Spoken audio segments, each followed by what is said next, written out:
She told me to pay the bill and leave, so I did. Then I took away everything they took for granted. My name is Hannah Wells. I'm 64 years old, a widow, and for most of my life, I believed that keeping peace in a family meant staying quiet. I was wrong. Because sometimes the moment you stop tolerating disrespect is the moment your entire life begins to change. It happened on an ordinary Thursday evening. My son David and his wife Sarah had invited me to dinner at an expensive seafood restaurant downtown. They called it a family dinner. I thought it was supposed to be a pleasant evening. I should have known better. When I arrived, Sarah's mother Brenda was already sitting at the table. Brenda had a particular talent. She could insult you while smiling as though she had just complimented you. She looked me up and down before I'd even taken my coat off. "Well, Hannah," she said, "that blouse certainly is comfortable." I smiled politely. "Thank you," she laughed. "I suppose comfort matters when you're retired." I knew exactly what she was doing, but I sat down anyway. David avoided my eyes. Sarah poured herself another glass of wine. For the next few minutes, Brenda found something wrong with everything.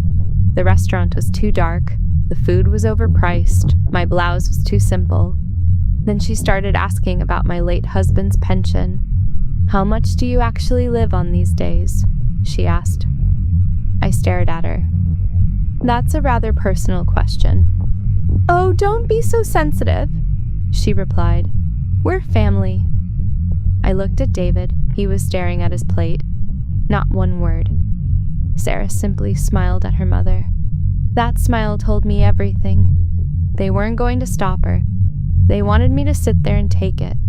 So I did what I had learned to do for years. I stayed calm. I changed the subject. I talked about the weather. I asked about their house renovations. I complimented the restaurant. But Brenda wasn't interested in conversation. She was interested in me. After a few minutes, she leaned back in her chair and laughed. "You know, Hannah, it must be nice having so much free time." I looked at her. No husband to take care of, no children at home, no real responsibilities. She took another bite of salmon. Must be peaceful living alone in that big, empty house. I slowly placed my fork on the plate.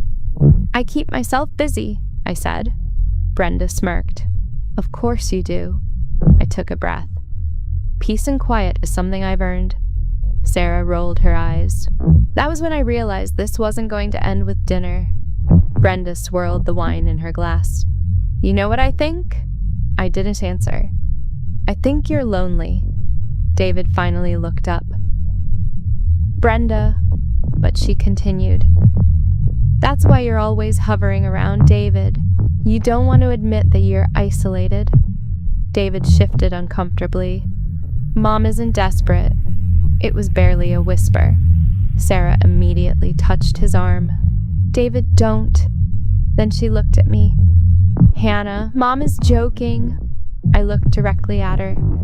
"Insults don't become jokes just because the person saying them laughs." Her smile disappeared. She leaned forward. "Honestly, Hannah, you take everything way too seriously." I didn't argue. I didn't raise my voice. I simply said, "Then maybe I should leave." Sarah shrugged.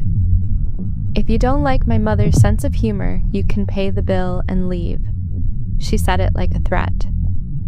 She expected me to become embarrassed. She expected me to apologize. Instead, I smiled. "You know what, Sarah?" I reached for my purse. "That's actually an excellent idea." I called the waiter over. "Excuse me, I'd like to pay the entire table's bill." David looked at me in confusion. Sarah looked almost satisfied. She thought I had surrendered. She had no idea what was coming. The waiter brought the receipt. I paid every dollar. Then I stood up, put on my coat, and looked at my son. "Thank you for dinner, Mom," David said awkwardly. "You're welcome." I picked up my purse. "Oh, one more thing." David looked confused.